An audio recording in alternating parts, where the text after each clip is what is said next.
8 dengan rasminya. Apabila pasal 1 setelah mendapatkan laporan dari Rohingya yang dilantik membagi Palestin itu kepada 2 bagian, satu untuk orang Palestin, satu untuk Israel, Yahudi. Maka Ikhwan yang pada masa itu Ikhwan sudah menerima peluang. Ikhwan sudah ada di Jordan, di Palestin, paling dekat dengan Palestin, Mesir sebelah Palestin, melalui Gaza. Ikhwan ada di Palestin, Ikhwan ada di Jordan, Ikhwan ada di Syria, Ikhwan ada di Irak, begitulah. Selain dari Mesir tadi di sebelah Afrika pula, Ikhwan ada di Tunisia, Ikhwan ada di Libya. Dan Ikhwan menunjukkan semangat jihad untuk menekan kelahiran negara Zionis Israel di Palestin. Dan Ikhwan menemukan pasukan Mujahidin.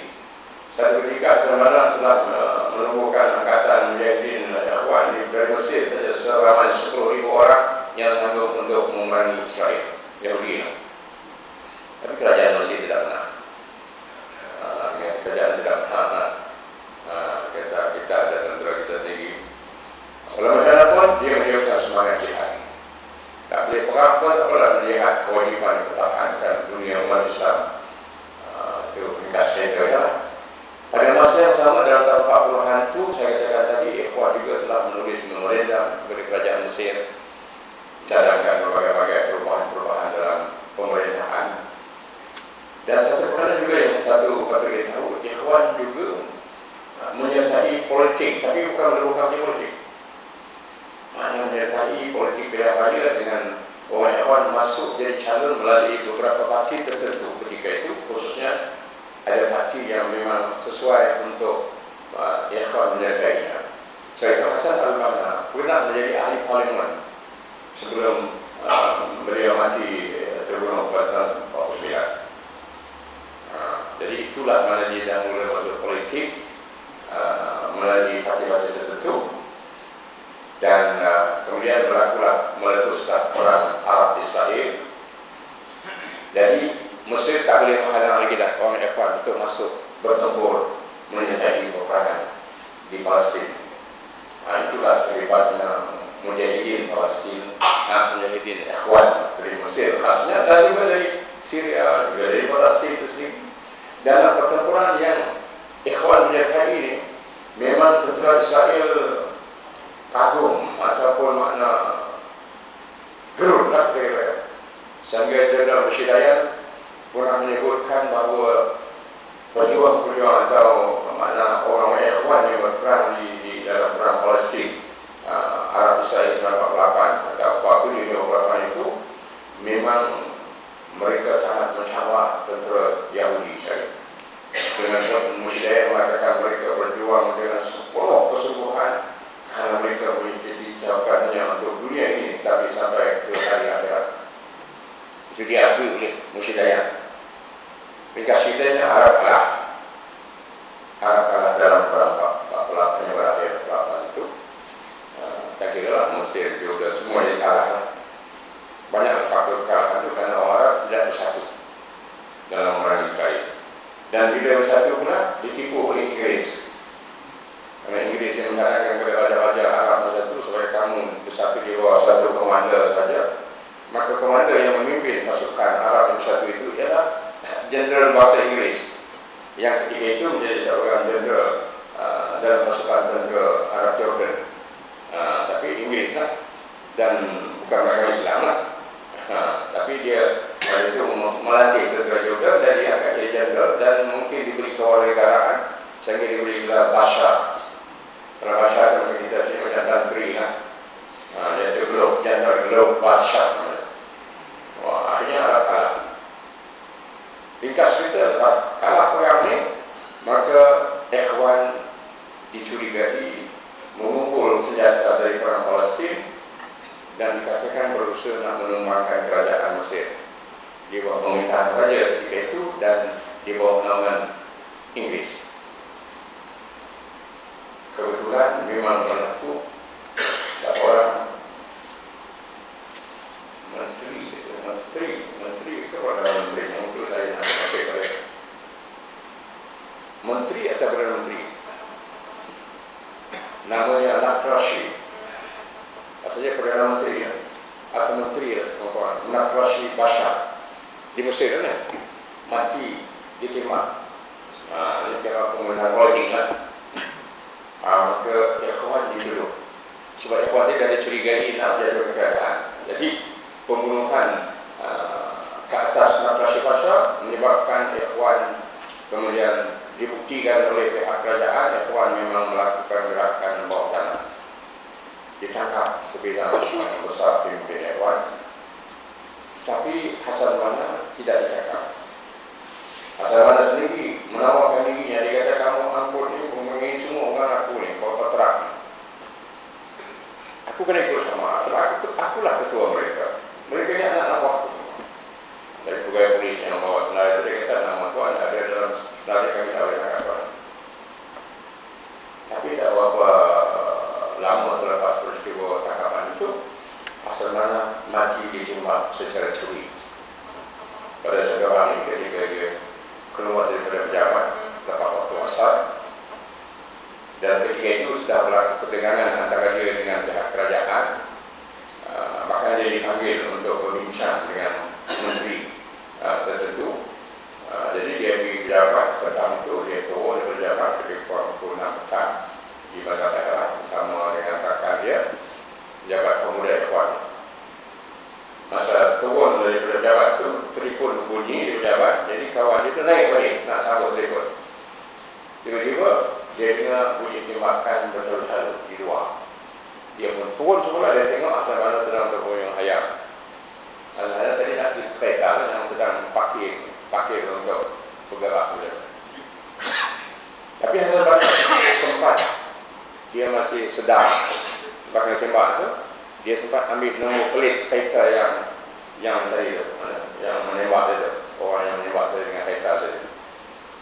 Jadi akhirnya setelah kerajaan Beraja Mesir tumbang 3 tahun kemudian, setelah berlaku revolusi tentera Mesir, maka ikhwan menuntut supaya disiasat siapa yang bertanggungjawab membunuh Hasan Banna.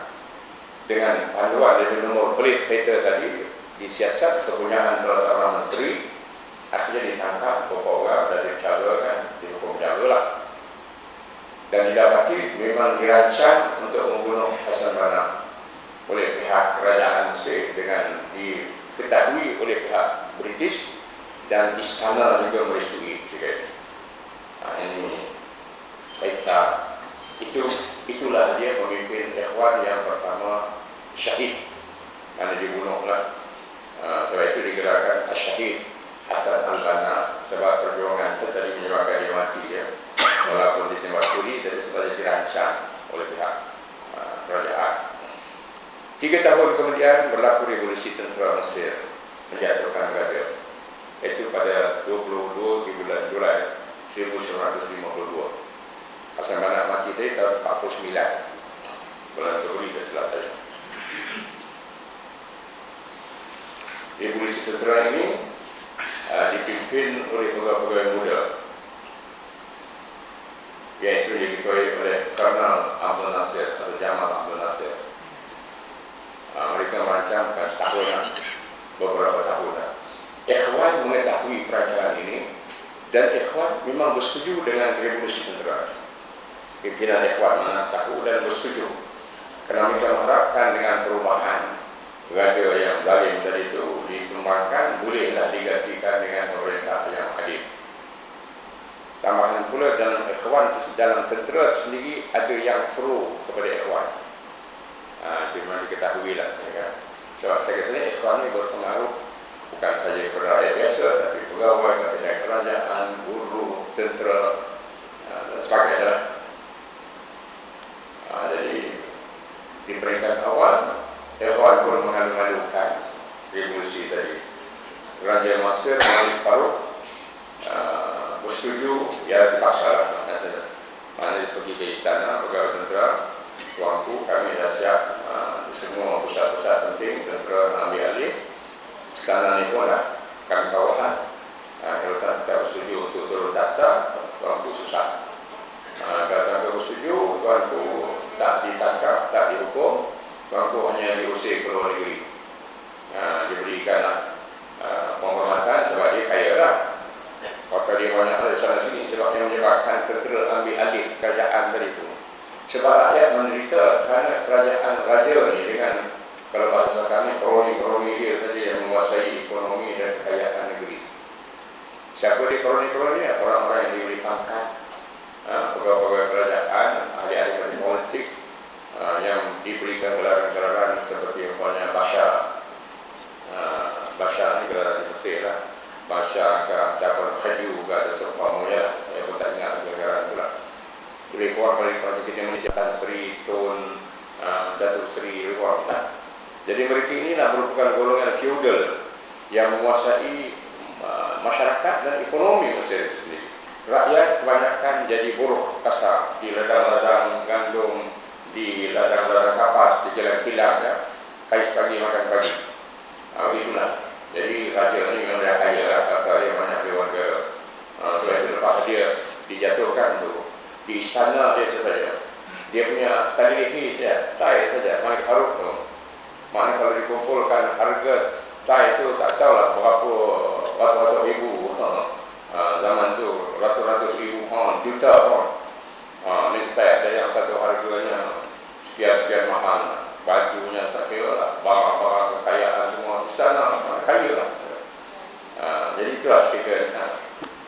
Jadi maka setahun kemudian dibubarkan kerajaan sistem raja di Mesir. Tahun yang ketiga, tahun yang kedua tadi raja turun tapi belum bubar kerajaan raja tu. Adalah anak raja baru sekejap jadi ketua. Tapi Majlis Seribu Sutera sudah melantik yang jadi Perdana Menteri bukan lagi orang politik seperti zaman sebelum tu yang raja lantik. Tentera sendiri melantik, iaitu melantik seorang jeneral untuk jadi Perdana Menteri yang pertama kerajaan Seribu Sutera. Orang yang jadi jeneral itu ialah Jeneral Muhammad Najib. Nama Najib. Tapi bagus Najib juga. Walaupun dia bukan orang yang memain peranan besar dalam revolusi tentera pegawai muda itu, tapi dia menyokong. Yang antara pegawai yang pangkat jeneral, dialah yang menyokong. Jadi kalau nak angkat orang yang baru kenal jadi ketua negara, takut orang tak sokong. Jadi maka Jeneral Muhammad Najib dilantik jadi Perdana Menteri, tapi kalau Nasir jadi timbalan Perdana Menteri. Bila setahun kemudian dibubarkan sistem monarki atau sistem raja, maka akhirnya pakai presiden lah, republik. Jeneral Najib tadi ini jadi presiden dan jadi ketua kerajaan. Manakala Abdul Nasir menjadi Perdana Menteri kerajaan, presiden atau Perdana Menteri. Tetapi dalam masa Najib menjadi presiden ini lah, lebih kurang setahun digubal pelembagaan Mesir yang baru, dan Najib menjemput seorang yang terkenal tokoh hakim yang sangat bijak, dan hakim ini memang orang dihormati lah masa dia berjawab sebagai hakim dalam kerajaan, tetapi dia meletakkan jawatan dan masuk gerakan Ikhwan kerana dia tertarik dengan Hasan al-Banna. Pada Hasan al-Banna jadi ahli parlimen masa dia hidup tu, dan hakim ini pernah juga jadi ahli parlimen. Hakim ini adalah Abdul Qadir al-Audah. Jadi maka dialah kemudian Hasan al-Banna sudah mati, Abdul Qadir al-Audah inilah yang tampil pula menjadi pemimpin Ikhwan. Jadi kemudian bila rancangan membuat pelembagaan baru, Najib menjemput Al-Qadir al-Audah, salah seorang yang tokoh undang-undang dan mahir dalam pelembagaan, membuat draft bersama ada lagi ahli-ahli yang lain lah, tapi dia main peranan penting. Maka dalam pelembagaan yang diubah itu banyaklah perkara-perkara yang dibuat berdasarkan syariat Mesir, berdasarkan Islam, syariat Islam. Tapi Najib ni dia tak salah, sebab dia ni pro kepada Ikhwan. Jalan Najib. Yang ini tidak disetujui oleh Abdul Nasir.